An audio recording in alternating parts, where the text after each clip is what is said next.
Friends तो previous lecture में ज्यांथी अटकेला त्यांथी आगळ वधीशुं।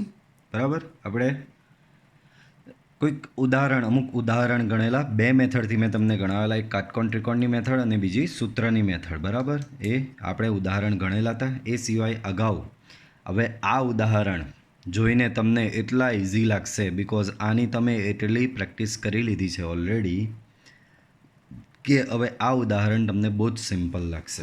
બરાબર, આના પ્રેક્ટિસ દાખલા યાદ હોય તો આપણે ઘણા કરેલા છે થિયરી સાથે. ચાલો તો શું શોધવાનું કીધું છે જુઓ. સાઇન 31 પાઈના છેદમાં 3 આવું કંઈક શોધવાનું કીધેલું છે. ચાલો 31થી નજીક 3 વડે ભાગી શકાય એવી સંખ્યા કઈ?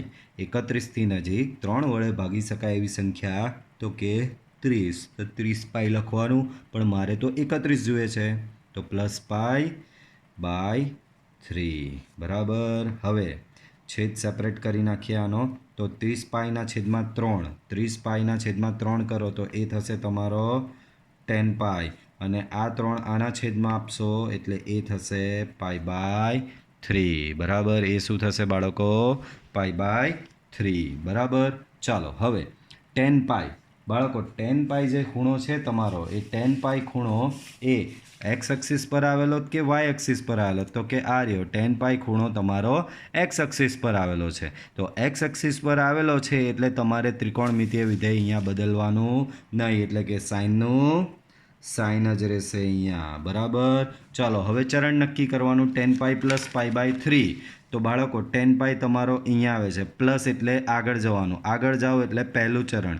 બરાબર, પહેલું ચરણ એટલે બધાનું જ, એટલે કે બધા જ ધન. તો અહીંયા સાઇન તમારો ધન રહેશે, અહીંયાનો આ ખૂણો બેઠો, અને સાઇન પાઈ બાય 3નો આન્સર થશે √3/2. બરાબર, પડે છે સમજ? ચાલો નેક્સ્ટ. તો કે કોસ માઇનસ 1710 ડિગ્રી આવું કંઈક આપેલું. બાળકો પહેલાં તો માઇનસ સાઇનનો નિકાલ લાવવો પડે. બરાબર, તો માઇનસ સાઇનનો અહીંયા નિકાલ લાવશો તો કોસ એ યુગ્મ વિધેય છે. યુગ્મ વિધેય માઇનસ સાઇનને ગાયબ કરી નાખે, એટલે આનો ડાયરેક્ટ થશે કોસ 1710. ચાલો હવે 1710 જે આપેલો છે તમારો એના ભાગ્યા 180 કરી જુઓ. કંઈક આવે તો કે પોઈન્ટમાં આવે તો નહીં મજા આવી. હવે પોઈન્ટમાં આવે તો 90થી ટ્રાય કરવાનું. 1710 ભાગ્યા 90, સોરી 1710 ભાગ્યા 90 તો એ કરતાં 19 મળ્યો બાળકો. એટલે આ 19 મળ્યો એ શું સૂચવે છે ખબર? એ 19 પાઈ બાય 2 છે બાળકો. પાછું સમજાવું છું. 1710 ભાગ્યા મેં 90, 1710 ભાગ્યા 90 કર્યું. બરાબર, તો જવાબ 19 આવ્યો. એનો મતલબ 1710 જે છે એ તમારો 19 ઇન્ટુ 90.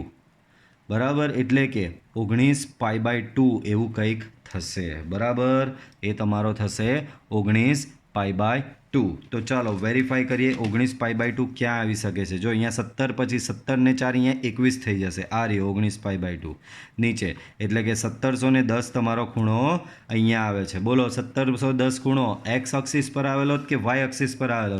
તો કે વાય એક્સિસ પર આવેલો છે. વાય એક્સિસ પર આવેલો હોય તો ત્રિકોણમિતીય વિધેય તમારે બદલવું પડે, એટલે કે કોસનું સાઇન થશે. બરાબર, ચાલો સોરી ડાયરેક્ટ જ 1710 આવી જ ગયો આવી રીતે, તો આની વેલ્યુ તો ડાયરેક્ટ જ થઈ જશે. ચાલો કંઈ નહીં, સાઇન 1700, સોરી આ રીતે કંઈ જ નહીં થશે. બરાબર, આ દાખલામાં સિમ્પલી આપણે પાછું એક વખત વેરીફાઈ કરી દઈએ, કંઈક મિસ્ટેક તો નહીં થઈ ને. 1710 ભાગ્યા 90 તો તમને 19 મળ્યો બાળકો. ડાયરેક્ટ આ ખૂણો એ તમારો 19 પાઈ બાય 2 જ છે. બરાબર, તો કોસ 19 પાઈ બાય 2, કોસની કિંમત બાય 2 વાળા ખૂણાઓ આગળ 0 થાય. આપણી ટ્રિગો ટ્રિકમાં જોઈ લેજો. ટ્રિગો ટ્રિકમાં મેં શીખવેલું તમને કે સાઇનની અને કોસની કિંમત, અહીંયાના ખૂણાઓ આગળ સાઇનની અને કોસની કિંમત શું, અહીંયાના ખૂણાઓ આગળ સાઇનની અને કોસની કિંમત શું. તો 19 પાઈ બાય 2 અહીંયાનો ખૂણો છે, અને અહીંયાના તમામ ખૂણાઓ આગળ સાઇનની કિંમત -1 થાય અને કોસની કિંમત 0 થાય. તો 19 પાઈ બાય 2 અહીંયાનો ખૂણો છે, એનો મતલબ કોસ 19 પાઈ બાય 2 થશે તમારો 0. બરાબર, ચાલો સ્વાધ્યાય 3.2 આવી ગયા. ચાલો તો સ્વાધ્યાય 3.2માં સેમ એવું જ અન્ય 5 ત્રિકોણમિતીય વિધેયોના મૂલ્ય શોધો. એક આપેલું છે તમને cos x બરાબર -1/2 અને x તમારો ત્રીજા ચરણમાં આવેલો છે. x તમારો ત્રીજા ચરણમાં આવેલો છે. તો બાકીના 5 ત્રિકોણમિતીય વિધેયના મૂલ્ય શોધવાના છે. બરાબર. મેથડ 1 બાળકો તમને યાદ જ હશે, એક વખત પાછું રિવાઇઝ કરાવી દઉં છું. તો કે મેથડ 1 એટલે sin સ્ક્વેર x બરાબર 1 - cos સ્ક્વેર x એટલે કે 1 - -1/2નો વર્ગ. ધેટ મીન્સ 1 - 1/4 તો એ થશે તમારો 3/4. એનો મતલબ sin સ્ક્વેર x બરાબર શું થશે 3/4. તો sin x થશે તમારો ±√3/2. sin x શું થશે ±√3/2. પણ અહીંયા આપેલું જ છે x ત્રીજું ચરણ. બરાબર. ત્રીજું ચરણ કોનું? તો ઓલ એસ ટીસી પ્રમાણે ત્રીજું ચરણ 10નું છે. અહીંયા સાઇન છે તો ત્રીજું ચરણમાં સાઇન તો ઋણ લેવો પડે. બરાબર. તો આ ધન અને ઋણ બે વેલ્યુમાંથી તમારે sin x બરાબર -√3/2 લેવો પડે. રીઝન તમારો x કયા ચરણમાં છે? ત્રીજા ચરણમાં આવેલો છે. બરાબર. તો આ તમારો sin x થઈ ગયો. આના પરથી આગળ શોધો tan x. તો tan x બરાબર થશે બાળકો sin x upon cos x. sin x છે -√3/2. cos x છે તમારો ક્યાં ગયો -1/2. બરાબર. તો આને અહીંયા 2 વડે ભાગ ચાલશે તો આનો જવાબ આવશે √3. બોલો સાઇન કોસ અને ટેન તો આવી ગયો. હવે બાકીના તો એના વ્યસ્ત જ થશે. બહુ જ સિમ્પલ. હવે બાકીના કોસ છે તો કોસ પરથી sec x બરાબર થશે 1/cos x. બરાબર. તો 1/cos x એટલે 1/-1/2 તો એ થશે -2. એ જ પ્રમાણે cosec x બરાબર થશે 1/sin x એટલે કે 1/-√3/2 એટલે થશે -2/√3. સેમ એ જ પ્રમાણે આગળ વધો તો તમને cot x મળશે. તો cot x થશે 1/tan x. 1/tan x છે તમારો અહીંયા √3 તો થઈ ગયો તમારો cot x 1/√3. એક વખત વેરીફાઈ કરી લો. ત્રીજું ચરણ આપેલું છે. ત્રીજું ચરણ tan અને cotનું તો ચેક કરી લો. tan અને cot અહીંયા ધન હોવા જોઈએ, બાકીના ઋણ હોવા જોઈએ. તો જુઓ tan આ રહ્યો અહીંયા ધન, cot આ રહ્યો અહીંયા ધન, એ સિવાયના બધા ઋણ. cosec ઋણ, sec ઋણ, sin ઋણ અને cos ઋણ. બરાબર. તો આ તમારી મેથડ 1 થઈ. મેથડ 2 હવે આમાં હું માત્ર તમને હિન્ટ આપીશ. બરાબર. મેથડ 2માં શું આપીશ? હિન્ટ આપીશ. તમને શું આપવામાં આવેલું છે અહીં? માત્ર ને માત્ર cos x ઇક્વલ ટુ શું આપેલું છે? -1/2 આપેલું છે બાળકો. બરાબર. -1/2. બાળકો આના પરથી કાટકોણ ત્રિકોણ બનાવવાનો. આ અહીંયા તમારો ખૂણો x, આ 90. cos x એટલે પાસેની બાજુ છેદમાં કર્ણ. તો 1 અહીંયા પાસેની બાજુ આ 1. કર્ણ તમારો 2 થયો. તો પાયથાગોરસ પ્રમાણે આ શોધો તો આ તમને મળશે √3. હવે આગળની મેથડ તમને ખબર જ છે બધાને. તો અહીંયા તમે આ દાખલો જાતે ગણી શકશો. બરાબર. ચાલો હવે આ જ પ્રકારના બધા સેમ ટુ સેમ દાખલા આવશે. બાકીના 5 અન્ય 5 ત્રિકોણમિતીય વિધેય શોધો. અન્ય 5 ત્રિકોણમિતીય વિધેય શોધો. ચાલો તો આ બીજો દાખલો એવો જ છે. આગળના દાખલામાં તમને cos x આપ્યો તો એના પરથી બાકીના ત્રિકોણમિતીય વિધેય શોધેલા. આ દાખલામાં sin x આપ્યો છે એના પરથી બાકીના શોધવાના. સૂત્ર તો એ જ આવશે. અહીંયા પહેલું સૂત્ર બધાને ખબર કયું આવશે? cos સ્ક્વેર x બરાબર થશે 1 - sin સ્ક્વેર x અને દાખલો તમે આગળ વધારી શકશો. તમારે આ દાખલો મેથડ 1 અને મેથડ 2 બંનેથી જાતે ગણવાનો રહેશે. એક વખત ધ્યાનથી ઓબ્ઝર્વ કરીને જોઈ લો કે કઈ રીતે ગણશો. 2 મિનિટનો ટાઈમ આપું છું તમને.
ઓકે, તો આઈ હોપ કે તમે વિચારી લીધું હશે અને ટ્રાય કરી લીધું હશે. આપણે આગળનો દાખલો વધારીએ. તો કોટ એક્સ આપેલું છે, તો આવો સેમ ટુ સેમ આપણે ઉદાહરણમાં ગણેલો અને ત્રીજું ચરણ આપેલું છે. બોલો, મેથડ 1ની શરૂઆત આમાં કયા સૂત્રથી કરીશું? મેં તમને 3 સૂત્ર આમાં કીધેલા. કોટ આપેલું હોય તો cosec square minus cot square વાળું સૂત્ર લાગશે પહેલાં. તો કોસેક સ્ક્વેર એક્સ બરાબર 1 પ્લસ કોટ સ્ક્વેર એક્સ. પછી તમે આ દાખલો જાતે આગળ વધારી શકો એમ છો જ. તો આને બી તમારે મેથડ 1 અને મેથડ 2 બંનેથી જાતે સેલ્ફ પ્રેક્ટિસમાં ગણવાનો રહેશે. નેક્સ્ટ સેક એક્સ આપેલું છે, તો સેક એક્સ ને મેથડ 1થી ગણીએ તો કેવી રીતે ગણાશે? તો સેક એક્સ આપેલું છે એના પરથી ટેન એક્સ આવી જશે, બરાબર. સેક એક્સ આપેલું છે એના પરથી શું આવશે? ટેન એક્સનું સૂત્ર લાગી જ જશે. કયું સૂત્ર લાગશે? ટેન સ્ક્વેર એક્સ બરાબર સેક સ્ક્વેર એક્સ માઇનસ 1. તો સેક એક્સ બરાબર અહીંયા 169/25 માઇનસ 1, તો થશે 169 માઇનસ 25/25. સો 144/25. આ તમારો શું થશે? ટેન સ્ક્વેર એક્સ થશે. બંને બાજુ વર્ગમૂળ લઈ લો તો ટેન એક્સ બરાબર થશે +/- 12/5. અહીંયા એક્સ ચોથું ચરણ આપેલું છે બાળકો. ચોથું ચરણ ઓલ એસ ટીસી પ્રમાણે કોનું થાય? સી એટલે કે કોસનું. પણ અહીંયા તમને ટેન આપેલો છે તો ટેનને તમારે કેવો લેવો પડશે? અહીંયા ઋણ લેવો પડશે -12/5. તો બાળકો તમારી પાસે સેક છે, ટેન બી મળી ગયો. બોલો, સેક પરથી કોસ બી મળી જશે. કોસ એક્સ બરાબર 1/sec એક્સ બરાબર, એટલે કે 1/13/5, એટલે કે 5/13 બરાબર. હવે સૂત્ર લગાવો. ટેન એક્સ બરાબર sine x by cos x બરાબર. આમાં તમારી પાસે ટેન એક્સ છે જ ઓલરેડી. ટેન એક્સ શું છે? -12/5 છે. તમારી પાસે સાઇન એક્સ તમારે શોધવાનો છે, તો એને એમનો એમ રાખો. કોસ એક્સ બી તમે લઈ આવેલા છો. શું લઈ આવેલા છો? 5/13. તો આને બરાબર આ દાખલો કેવી રીતે ગણશો? સાઇન એક્સને કરતા બનાવી દો. તો 5/13 અહીંયા સામે લઈ જાઓ તો -12/5 ઇન્ટુ 5/13. 5 કેન્સલ, તો સાઇન એક્સ બરાબર થશે -12/13. આ જ પ્રમાણે હવે તમે કોટ અને કોસેક આના પરથી શોધી જ શકો. પ્લસ મેથડ 2થી બી તમારે આ દાખલો સેલ્ફ પ્રેક્ટિસમાં જાતે ગણવાનો રહેશે. આ દાખલો ટોટલી સેલ્ફ પ્રેક્ટિસ. 10 આપેલું છે બાળકો, 10 આપેલું છે એટલે દાખલાની શરૂઆત તમે આની કેવી રીતે કરશો? તો કે એક જ સૂત્રથી દાખલાની શરૂઆત થાય. સેક સ્ક્વેર એક્સ બરાબર 1 પ્લસ ટેન સ્ક્વેર એક્સ. પછી દાખલો આગળ વધારી શકો છો અને સેમ આ જ દાખલો તમે મેથડ નંબર 2થી પણ કરી જ શકો છો. ઓકે, તો અહીંયા તમને થોડા પ્રેક્ટિસના દાખલા વધારે આપવામાં આવે છે. જો આગળ બી મેં કીધેલું ત્રિકોણમિતીય વિધેયના જે દાખલાઓ છે એમાં તમે જેટલી જાતે પ્રેક્ટિસ વધારે કરશો એટલું તમને વધારે આવડશે. હું અહીંયા આખું ગણી જઈશ ને તમે ઉતારી દેશો તો આ ત્રિકોણમિતિ ક્યારેય આવડશે નહીં. એટલે તમને આ પ્રેક્ટિસના આપવામાં આવે છે, પ્લસ બીજા બી તમને પ્રેક્ટિસના હું આપીશ બનાવીને. તો એ બધા તમારે સેલ્ફ પ્રેક્ટિસમાં જાતે કરવાના રહેશે આ દાખલા. ચાલો પાછા કિંમતો શોધોવાળા દાખલા. તો આની તો આપણે ઘણી સેલ્ફ પ્રેક્ટિસ કરી દીધેલી છે, કંઈ નહીં. ચાલો, જે લોકોને સમજ હજી નથી પડી એ લોકો માટે પાછું અહીંયા થોડું ટ્રાય કરીએ. ઓકે, એક વખત જોઈ લઉં. પેલું ચકરડું મારું ખોવાઈ ગયું છે. લાસ્ટ ટાઈમ બનાવેલું એ ચકરડું ગાયબ. ઓકે, મળી ગયું. ચાલો, તો સાઇન 765. તો બાળકો આમાં 765ને પકડવાનો. 765ને પકડીને શું કરવાનું? જોવાનું આપણા જાણીતા ખૂણાઓમાંથી કોની સૌથી વધુ નજીક છે. તો મને દેખાઈ ગયો, આ રહ્યો 720ની સૌથી વધુ નજીક છે. તો તમારે અહીંયા શું કરવાનું? સાઇન 720 લખવાનું. પણ મારે તો 765 જોઈએ છે. તો 765 કરવું હોય તો શું કરવું પડે? મારે 45 એડ કરવા પડશે. બરાબર. ચાલો, 720 એ એક્સ અક્ષ પરનો ખૂણો છે કે વાય અક્ષ પરનો ખૂણો છે? તો કે 720 એ એક્સ અક્ષ પરનો ખૂણો છે. તો એક્સ અક્ષ પરનો ખૂણો હોય તો ત્રિકોણમિતીય વિધેય બદલાશે નહીં, એટલે અહીંયા સાઇનનું સાઇન જ રહેશે. ચાલો, 720 + 45. 720 અહીંયા છે, પ્લસ ઉમેરવાનું છે એટલે આગળ વધો. આગળ વધો એટલે પહેલું પહેલું ચરણ, બરાબર. પહેલું ચરણમાં બધા જ ધન છે એટલે સાઈનને ધન રહેવા દેવાનો, અને અહીંયાનો ખૂણો 45 અહીંયા બેઠો આવશે, અને સાઈન 45ની વેલ્યુ આવશે 1/√2. ચાલો એના પછી કોસેક -1410. તો ભાઈ આમાં પહેલાં માઇનસ સાઇનનો નિકાલ લાવવો પડે તો તમે દાખલામાં આગળ વધી શકશો. તો માઇનસ સાઇનનો અહીંયા નિકાલ લાવીએ. કોસેક એ તમારું અયુગ્મ વિધેય, અયુગ્મ વિધેય માઇનસ સાઇનને બહાર ફેંકે, તો માઇનસ સાઇન અહીંયા બહાર આવી જશે અને કોસેક 1410 વધશે. ચાલો હવે 1410 એ આ રહ્યો 1440ની એકદમ નજીક દેખાઈ રહ્યો છે, બરાબર. તો અહીંયા હું કરીશ કોસેક 1440, પણ મારે તો 1410 જોઈએ છે, તો એના માટે શું કરવું પડે? 30 બાદ કરવું પડશે. ચાલો 1440 એ એક્સ અક્ષ પરનો ખૂણો છે કે વાય અક્ષ પરનો ખૂણો છે? તો કે એક્સ અક્ષ પરનો ખૂણો છે. તો એક્સ અક્ષ પરનો ખૂણો છે તો ત્રિકોણમિતીય વિધેય અહીંયા બદલાશે નહીં, એટલે કોસેકનું કોસેક જ રહેશે. ચાલો 1440 ઓછા 30, 1440 માઇનસ 30, માઇનસ એટલે પાછળ જાઓ એટલે ચોથું ચરણ. ચોથું ચરણ કોનું? કોસ અને સેકનું, પણ અહીંયા છે કોસેક એટલે એક માઇનસ તમારે ઉમેરવી પડે, એટલે અહીંયા થઈ જશે પ્લસ કોસેક 30. ચલો તો કોસેક 30ની વેલ્યુ બાળકો સાઇન 30ની વેલ્યુ 1/2, તો કોસેક 30ની વેલ્યુ થશે 2 અહીંયા. ચાલો નીચે હવે રેડિયનમાં આપેલા છે, તો રેડિયનની મેથડ તો બહુ ઇઝી. 19π/3 છે. બોલો 19ની નજીક 3 વડે ભાગી શકાય એવી, 19ની નજીક 3 વડે ભાગી શકાય એવી સંખ્યા કઈ? તો બધાને ખબર 18. તો 18π લખવાનું, પણ મારે તો 19π જોઈએ છે, તો +π/3, બરાબર. ચાલો તો 10, અહીંયા આ 3 આના છેદમાં જાય તો બોલો 18π/3, તો એ થશે 6π. 3 આના છેદમાં થાય તો એ થશે π/3. ચલો અહીંયા ખૂણો કયો છે? 6π, બરાબર. ચલો તો ચેક કરો 6π એ કોની નજીક છે? 6π એ એક્સ અક્ષ પર છે કે વાય અક્ષ પર છે? તો 6π એક્સ અક્ષ પર છે. એક્સ અક્ષ પર છે એટલે ત્રિકોણમિતીય વિધેય તમારે બદલવાનું નથી, એટલે કે 10નો 10 જ રહેશે. ચલો 6π + π/3 કયું ચરણ? તો 6π અહીંયા છે, પ્લસ એટલે આગળ વધો એટલે પહેલું ચરણ. પહેલું ચરણ કોનું? તો કે બધાનું, એટલે બધા ધન, એટલે અહીંયા ધન રહેશે. અહીંયાનો ખૂણો જે છે તે અહીંયા બેઠો આવશે. ચાલો 10π/3ની કિંમત શું? તો કે 10π/3ની કિંમત થશે √3, બરાબર. તો આ પ્રમાણે આ બધા દાખલા થતા હોય છે. ચાલો એના પછીનો, પહેલાં તો આમાં માઇનસ સાઇન આવેલી છે, તો માઇનસ સાઇનનો નિકાલ લાવવો પડે. બોલો સાઇન વિધેય એ યુગ્મ વિધેય કે અયુગ્મ વિધેય? તો કે બધાને ખબર, આપણી પાસે લિસ્ટ છે જ યુગ્મ અને અયુગ્મ વિધેયોનું.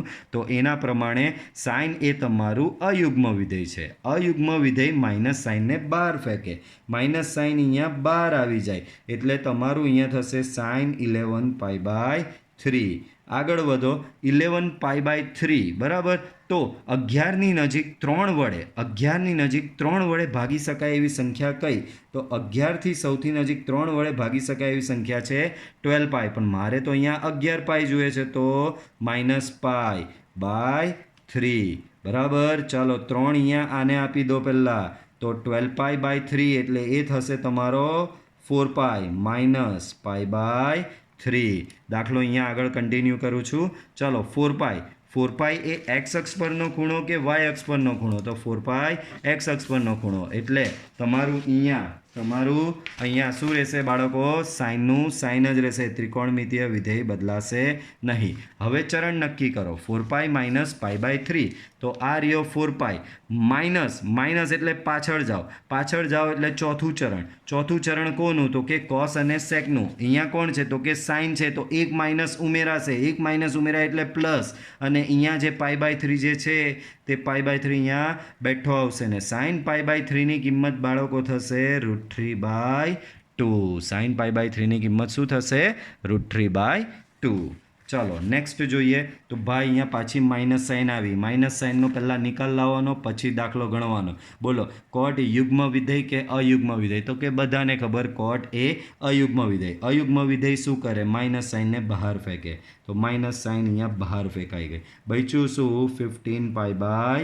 4 ચાલો છેદમાં 4 અંશમાં 15 15થી સૌથી વધુ નજીક 4 વડે ભાગી શકાય એવી સંખ્યા કઈ તો 15થી સૌથી નજીક 4 વડે ભાગી શકાય એવી સંખ્યા 16 તો અહીંયા લખી દેવાનું 16 પાઈ પણ મારે તો 15 પાઈ જોઈએ છે તો માઇનસ પાઈ બાય 4 ચાલો છેદ સેપરેટ કરી દો અહીંયા તો 4 આના છેદમાં જાય તો અહીંયા થશે 4 પાઈ 4 આના છેદમાં જાય તો અહીંયા થશે પાઈ બાય 4 બોલો અહીંયાનો ખૂણો આ છે તે 4 પાઈ બોલો 4 પાઈ એ એક્સ અક્ષ પરનો ખૂણો કે વાય અક્ષ પરનો ખૂણો તો 4 પાઈ એક્સ અક્ષ પરનો ખૂણો તો બોલો ત્રિકોણમિતીય વિધેય બદલાય કે ન બદલાય ભાઈ ન બદલાય કોટનો કોટ જ રહેશે હવે ચરણ નક્કી કરો 4 પાઈ માઇનસ પાઈ બાય 4 4 પાઈ અહીંયા છે માઇનસ એટલે પાછળ જાઓ ચોથું ચરણ કોનું કોસ અને સેકનું અહીંયા છે કોટ એટલે એક માઇનસ સાઇન ઉમેરાશે ને એક માઇનસ સાઇન ઉમેરાય એટલે માઇનસનો પ્લસ થઈ જાય આ પાઈ બાય 4 અહીંયા બેઠો અને કોટ પાઈ બાય 4ની વેલ્યુ થશે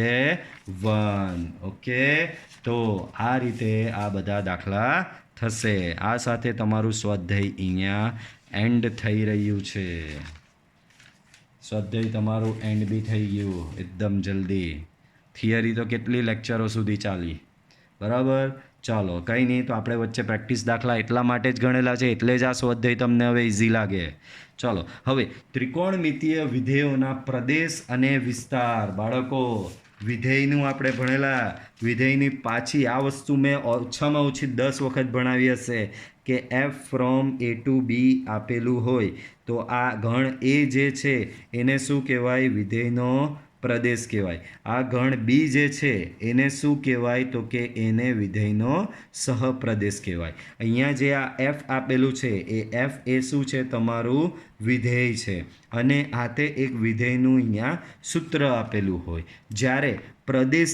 જ્યારે આ પ્રદેશની તમામ કિંમત તમે વિધેયના સૂત્રમાં મૂકો અને જે નવી કિંમતો તમને મળતી જાય એ નવી કિંમતોનો હું અહીંયા એક ગણ બનાવી દઉં તો આ ગણને કહેવામાં આવે આરએફ એટલે આને કહેવામાં આવે છે વિધેયનો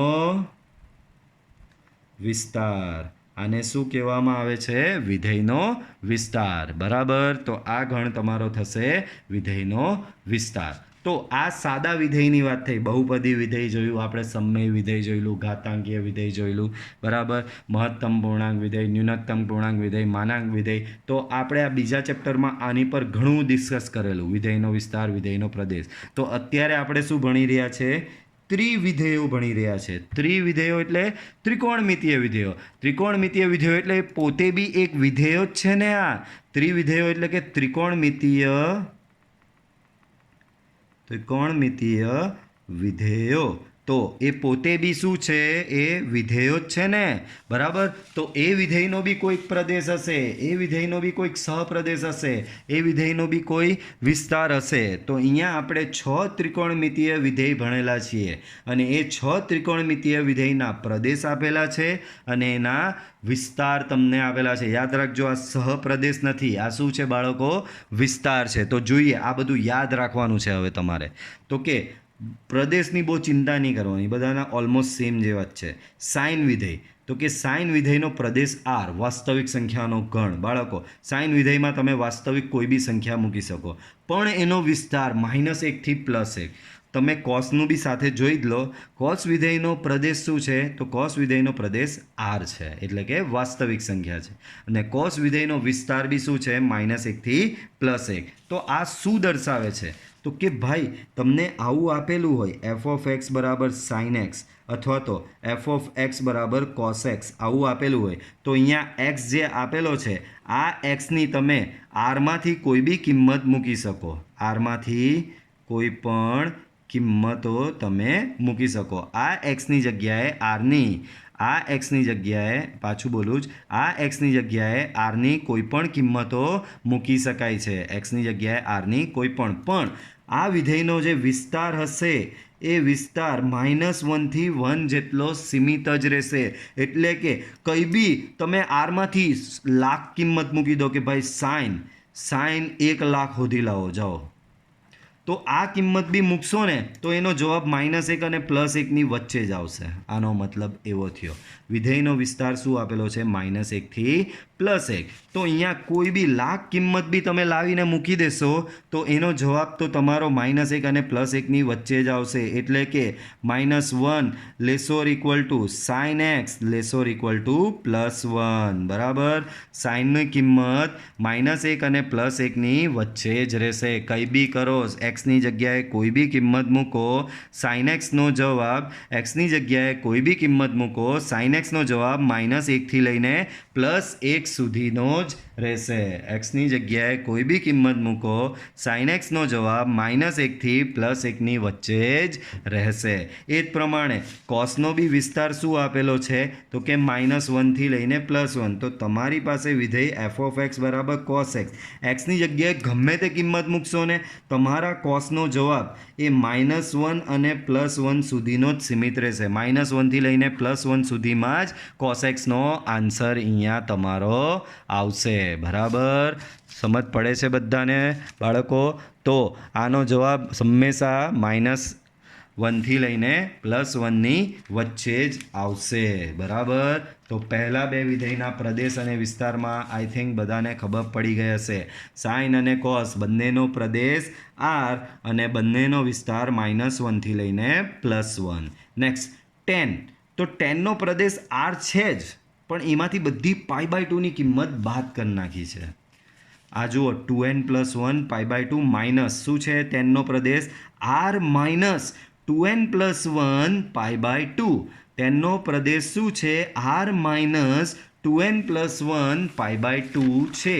ભાઈ π/2 એને તકલીફ, આ બધું 2n + 1 π/2 એટલે કયા ખૂણા ખબર બાળકો?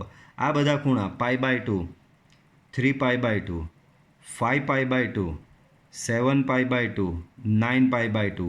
આમાં બધા એટલે આ બધા ખૂણાઓ થશે. તો આ બધા ખૂણાઓ અહીંયા બાદ કરી નાખ્યા છે. બાદ કેમ કર્યા છે? કારણ કે ટેનની આ બધા ખૂણાઓ આગળ વેલ્યુ તમે tan π/2, tan 3 π/2, એ પ્રમાણે tan 5 π/2, tan 7, tan 9 π/2 શોધશો તો એનો જવાબ ઇન્ફાઇનાઇટ. ઇન્ફાઇનાઇટનો બીજો મતલબ થાય અવ્યાખ્યાયિત. અવ્યાખ્યાયિત એટલે વ્યાખ્યાયિત નથી, એ સંભવ જ નથી. બરાબર. ઇન્ફાઇનાઇટ, ઇન્ફાઇનાઇટ એ કોઈ ફિક્સ કિંમત નથી, એ તો આગળ વધ્યા કરે છે. તો આ બધી /2 વાળી કિંમત પર ટેનનું મૂલ્ય શું થાય છે? ઇન્ફાઇનાઇટ થાય છે. એટલે /2 વાળી બધી કિંમત એમાંથી બાદ કરી નાખી, કારણ કે ટેન વિધેય એમાં વ્યાખ્યાયિત થતું નથી. અને ટેનનો વિસ્તાર r કોઈ બી આવી શકે છે ટેનનો જવાબ. સેમ કોટમાં જુઓ તો r - n π કરેલું છે. બાળકો આ n π એટલે કઈ કિંમત આવશે ખબર? n π એટલે 0 π, 2 π, 3 π, 4 π, 5 π, 6 π, આ બધી કિંમતો આવશે. n πમાં શું આવશે બાળકો? આ બધી કિંમતો આવશે. n π એટલે 0 π, 2 π, 3 π, 4 π, 5 π, 6 π અપ ટુ સો ઓન. આ બધી કિંમતો આવશે. અને તમે અહીંયા r - n π કરેલું છે.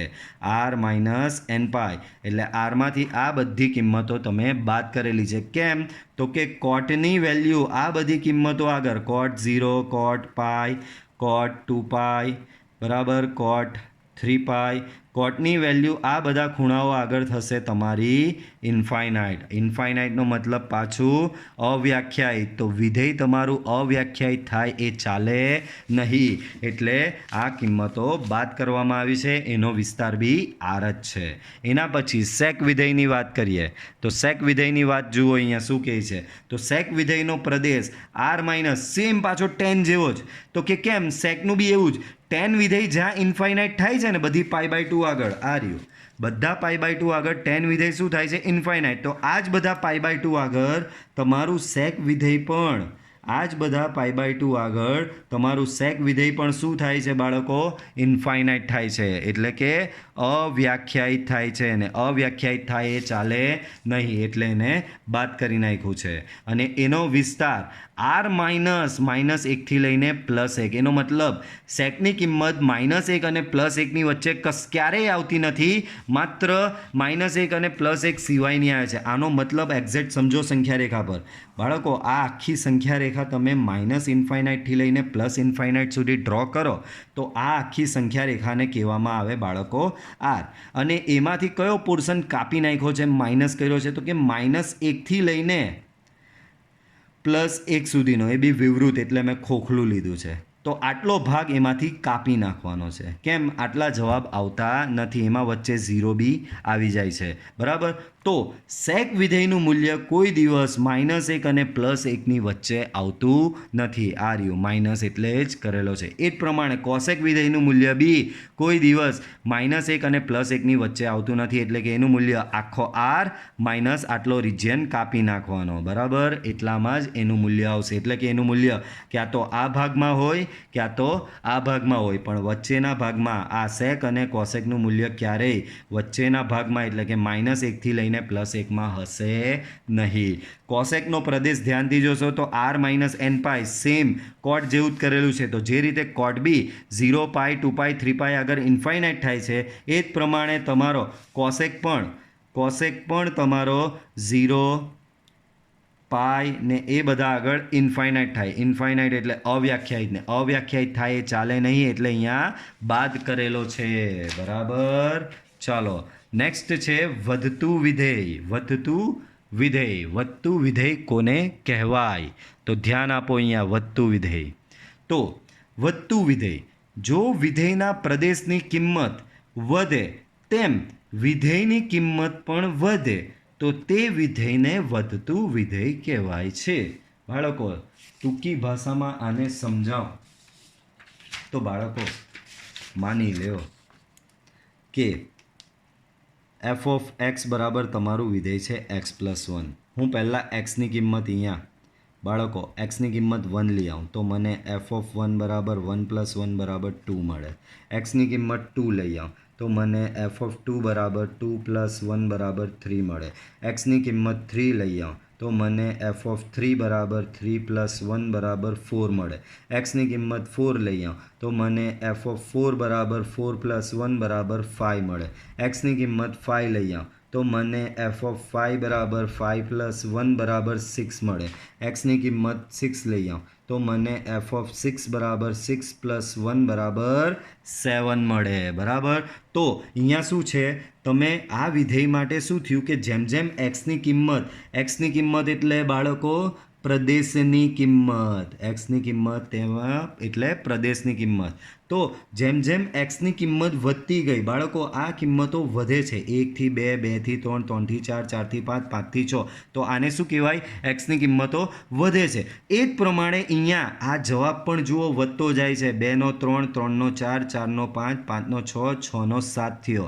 તો જેમ જેમ પ્રદેશની કિંમત વધે છે તેમ તેમ વિધેયની કિંમત પણ વધે છે. તો આ વિધેયને કહેવામાં આવે છે બાળકો વધતું વિધેય. આ વિધેયને શું કહેવામાં આવે? વધતું વિધેય. બહુ જ સિમ્પલ લોજિક. જેમ જેમ xની કિંમત વધે તેમ તેમ f(x) ની કિંમત પણ જો વધે તો તમારા વિધેયને કહેવામાં આવે છે વધતું વિધેય. પાછું જેમ જેમ xની કિંમત એટલે કે પ્રદેશની કિંમત વધતી જાય તેમ તેમ f(x)ની બી કિંમત જો વધતી જાય તો તમારા વિધેયને કહેવામાં આવે છે વધતું વિધેય. કયું વિધેય કહેવામાં આવે? વધતું. આ જ પ્રમાણે ઘટતું વિધેય. માની લો કે f(x) બરાબર 1 - x આપેલો છે. હવે આમાં આવું કરી જુઓ. x બરાબર 1 મૂકો તો x બરાબર 1 મૂકશો તો f(1) બરાબર 1 - 1 બરાબર 0. x બરાબર 2 મૂકો તો 2 મૂકો એટલે કે f(2) બરાબર 1 - 2 બરાબર -1. x બરાબર 3 મૂકો એટલે કે f(3) બરાબર 1 - 3 બરાબર -2. x બરાબર 4 મૂકો, x બરાબર 4 એટલે કે f(4) બરાબર 1 - 4 બરાબર -3. x બરાબર 5 મૂકો, 5 મૂકો એટલે કે f(5) બરાબર 1 - 5 બરાબર -4. તો અહીંયા જુઓ xની કિંમતો જેમ વધે એટલે કે પ્રદેશની xની કિંમત એટલે મેં સમજાવેલું, xની કિંમત એટલે પ્રદેશની કિંમત. તો xની કિંમત અહીંયા જેમ જેમ વધતી જાય છે એટલે કે પ્રદેશની કિંમત જેમ જેમ વધતી જાય તેમ તેમ વિધેયની કિંમત જુઓ ઘટે છે. ઉપર જે વધતી હતી આ વધે તેમ આ વધતું હતું એટલે એને વધતું વિધેય કહેતા હતા. પણ આમાં શું છે, આ વધે તેમ આ ઘટતું જાય છે. 0નું -1 થયું, -1નું -2, -2નું -3, -3નું -4 એટલે કે વિધેયની વેલ્યુ તમારી અહીંયા ઘટી ગઈ. તો આ વિધેયને કહેવામાં આવે છે ઘટતું વિધેય. આ વિધેયને શું કહેવામાં આવે? ઘટતું વિધેય. તો પાછો કન્સેપ્ટ સમજો. જેમ એક્સની કિંમત એટલે કે પ્રદેશની કિંમત વધે તેમ વિધેયનું મૂલ્ય પણ વધે, તો એવા વિધેયને વધતું વિધેય કહેવાય. જેમ જેમ પ્રદેશની કિંમત વધે પણ એની સામે વિધેયની કિંમત ઘટતી જાય, તો એવા વિધેયને કહેવામાં આવે છે ઘટતું વિધેય. બરાબર. તો વધતું ને ઘટતું વિધેય અહીંયા આપેલું છે. હવે આ વસ્તુ તમારે યાદ રાખવાની કે કયું વિધેય કયા ચરણમાં વધે છે અને કયા ચરણમાં ઘટે છે. કયું વિધેય કયા ચરણમાં વધે છે અને કયા ચરણમાં ઘટે છે. તો અહીંયા જુઓ 4 ચરણ આપેલા છે. ચરણ 1, ચરણ 2, ચરણ 3, ચરણ 4 અને સામે બધા ત્રિકોણમિતિય વિધેય આપેલા છે. અને આ ત્રિકોણમિતિય વિધેયો કયા ચરણમાં વધે છે અને કયા ચરણમાં ઘટે છે એ આપણે નક્કી કરવાનું છે. તો જુઓ પહેલું સાઇન વિધેય. તો સાઇન વિધેય જુઓ પહેલા ચરણમાં અપ એરો એટલે વધે, અપ એરો એટલે વધતું વિધેય ને ડાઉન એરો એટલે ઘટતું વિધેય. તો સાઇન વિધેય જે છે એ પહેલા ચરણમાં વધતું વિધેય છે. એટલે કે પહેલા ચરણની કિંમતો મૂકતા જાઓ. 0થી લઈને 90 અંશનો ખૂણો તમે સાઇનમાં મૂકતા જશો તો સાઇનની કિંમત સતત વધતી જશે. એ જ પ્રમાણે જો 90થી લઈને 180નો ખૂણો તમે સાઇનમાં મૂકતા જાઓ તો સાઇનની કિંમત સતત ઘટતી જશે. એટલે કે બીજા ચરણમાં સાઇન ઘટતું વિધેય છે. પાછું પહેલેથી સમજાવું બાળકો. પહેલું ચરણ એટલે શું? 0થી લઈને 90 અંશનો ખૂણો. તો 0થી લઈને 90ની કિંમત એટલે કોઈ 0 મૂકે, 10 મૂકે, 20 મૂકે, 30 મૂકે, 40 મૂકે. સાઇનની અંદર પહેલાં સાઇન 0 મૂકો, સાઇનની અંદર ભાઈ સાઇન 10 મૂકો, sine 20, sine 30, sine 40, sine 50, sine 60, sine 70, sine 80, sine 90. એટલે કે જેમ જેમ આ કિંમતો વધતી જાય તેમ તેમ સાઇનની કિંમત પણ વધતી જ જશે. તો પહેલા ચરણમાં જેમ જેમ ખૂણો વધતો જાય તેમ તેમ સાઇનની કિંમત વધતી જાય છે. તો તમારું સાઇન વિધેય પહેલા ચરણમાં વધતું વિધેય છે, પણ બીજા ચરણમાં સાઇન વિધેયની કિંમત સતત ઘટતી જશે. તો બીજા ચરણમાં સાઇન ઘટતું વિધેય, ત્રીજા ચરણમાં બી સાઇન ઘટતું વિધેય ને ચોથા ચરણમાં સાઇન પાછું વધતું વિધેય છે. બરાબર. કોસની વાત કરીએ તો કોસ જોશો તો એ પહેલાં 2 ચરણમાં ઘટતું અને પછીના 2 ચરણમાં વધતું. એટલે કે પહેલા અને બીજા ચરણમાં કોસ વિધેય તમારું ઘટતું વિધેય છે અને ત્રીજા અને ચોથા ચરણમાં કોસ વિધેય તમારું વધતું વિધેય જશે. બરાબર. હવે એનું બહુ જ સિમ્પલ યાદ રાખવાનું. ટેન વિધેય. તો કે ટેન વિધેય બધા જ ચરણમાં વધતું વિધેય યાદ રાખી જ દેવાનું. ટેન વિધેયમાં જો આમાં બી પહેલા ચરણમાં બી અપ એરો, બીજા ચરણમાં બી અપ એરો, ત્રીજા ચરણમાં બી અપ એરો, ચોથા ચરણમાં બી અપ એરો. તો આ જે ટેન વિધેય જે છે એ દરેક ચરણમાં વધતું વિધેય છે અને કોટ એનું ઊંધું. જો ટેન દરેક ચરણમાં વધતું હોય તો કોટ એ દરેક ચરણમાં ઘટતું વિધેય હોય છે. એ જ પ્રમાણે કોસેક એટલે સાઇનનું ઊંધું. સાઇન અહીંયા વધે છે પહેલા ચરણમાં, સાઇન પહેલા ચરણમાં વધે તો કોસેક પહેલા ચરણમાં ઘટે. સાઇન બીજા ચરણમાં ઘટે તો કોસેક બીજા ચરણમાં વધે. સાઇન ત્રીજા ચરણમાં ઘટે તો કોસેક ત્રીજા ચરણમાં વધે. સાઇન ચોથા ચરણમાં વધે તો કોસેક ચોથા ચરણમાં ઘટે. એ જ પ્રમાણે સેક એટલે કોસનું ઉલટું. કોસ પહેલા ચરણમાં ઘટે તો સેક પહેલા ચરણમાં વધે, એનું ઉલટું. કોસ બીજા ચરણમાં ઘટે તો સેક બીજા ચરણમાં વધે. કોસ ત્રીજા ચરણમાં વધે તો સેક ત્રીજા ચરણમાં ઘટે. કોસ ચોથા ચરણમાં વધે તો સેક ચોથા ચરણમાં ઘટે. તો આ બધા તમારા વધતા અને ઘટતા વિધેયો. આનું એક્ઝેક્ટ બી પાછું મેં બીજું પાછળ એક ટેબલ બનાવેલું છે કે કઈ રીતે વધે અને કઈ રીતે ઘટે છે આ બધા વિધેયો. તો બાળકો સાઇન અહીંયા પહેલા ચરણમાં પાછળ જેવું જ છે, વધતું ઘટતું વધતું. તો સાઇનની કિંમત પહેલા ચરણમાં 0થી લઈને 1 સુધી વધે છે. પાછું સમજો. સાઇન વિધેયની પહેલા ચરણમાં કિંમત 0થી લઈને 1 સુધી વધે છે. એટલે સાઇન પહેલા ચરણમાં કેવું વિધેય છે? વધતું વિધેય છે. બરાબર. એ જ પ્રમાણે સાઇનની કિંમત બીજા ચરણમાં 1થી લઈને 0 થાય છે. સાઇનની કિંમત બીજા ચરણમાં 1થી લઈને 0. 1થી 0 એટલે ઘટેલું કહેવાય. 0થી થઈને 1 થાય તો વધેલું કહેવાય ને. તો 1થી 0 જાય તો ઘટેલું કહેવાય. એટલે કે સાઇન વિધેય બીજા ચરણમાં ઘટતું વિધેય છે. એ જ પ્રમાણે સાઇનની કિંમત ત્રીજા ચરણમાં 0થી લઈને -1 થાય છે. સાઇનની કિંમત ત્રીજા ચરણમાં 0થી લઈને માઇનસ થાય એટલે એને ઘટતું વિધેય કહેવાય. અને સાઇનની કિંમત ચોથા ચરણમાં -1થી લઈને 0 થાય તો એને કહેવાય વધતું વિધેય. બરાબર. એ જ પ્રમાણે કોસનું બી જોઈ લો. કોસ પહેલા ચરણમાં 1થી 0 થાય એટલે ઘટે. 0થી -1 પાછું ઘટે અને -1થી 0 વધે અને વધે. તો આગળ જે મેં ટેબલ બનાવેલું સેમ એવું જ છે. જો અહીંયા સાઇનમાં up arrow, down arrow, down arrow, up arrow, up arrow, down arrow, down arrow, up arrow. કોસમાં જોઈ લો તો અહીંયા ઘટે, ઘટે એટલે ડાઉન એરો, અહીંયા ઘટે ડાઉન એરો, વધે અપ એરો, વધે અપ એરો. તો જુઓ ડાઉન ડાઉન અપ અપ, તો અહીંયા બી જુઓ ડાઉન ડાઉન અપ અપ. બરાબર. તો અહીંયા કિંમત સાથે વ્યવસ્થિત ટેબલ બતાવેલું છે, પેલું આગળનું ટૂંકમાં ટેબલ બતાવેલું હતું. તો એ જ પ્રમાણે 10 દરેક ચરણમાં વધે. પહેલામાં 0થી ઇન્ફાઇનાઇટ થાય, પછી -ઇન્ફાઇનાઇટથી 0 થાય, પછી પાછું 0થી ઇન્ફાઇનાઇટ થાય, પછી પાછું -ઇન્ફાઇનાઇટથી 0. તો 10 વિધેય જે છે એ દરેકે દરેક ચરણમાં વધતું વિધેય છે. પછી બાકીના તો મેં તમને શીખવા રિવર્સ જ કરવાનું. કોટ દરેક ચરણમાં ઘટતું વિધેય, કોટ એ દરેક ચરણમાં ઘટતું વિધેય. સેક તો કે કોસનું ઊંધું, અહીંયા ઘટે તો અહીંયા વધે, અહીંયા ઘટે તો અહીંયા વધે, અહીંયા વધે તો અહીંયા ઘટે, અહીંયા વધે તો અહીંયા ઘટે. કોસેક તો સાઇનનું ઊંધું, અહીંયા વધે છે તો અહીંયા ઘટે, અહીંયા ઘટે તો અહીંયા વધે, અહીંયા ઘટે તો અહીંયા વધે, અહીંયા વધે તો અહીંયા ઘટે. બરાબર. તો આ હતું તમારા વધતા અને ઘટતા વિધેયો. તો આપણે આ વિડીયો લેક્ચરમાં અહીંયા સુધી રાખીશું. બરાબર. આ બધી થિયરી વ્યવસ્થિત તમારી નોટમાં લખજો, પ્લસ સાથે જે એક્સ્ટ્રા દાખલામાં આપવામાં આવે એ એક્સ્ટ્રા દાખલા બી ગણજો. Till then bye, see you in next lecture. Video પસંદ આવ્યો હોય તો વિડીયોને લાઈક કરો અને ચેનલને સબસ્ક્રાઈબ કરો. Okay, by.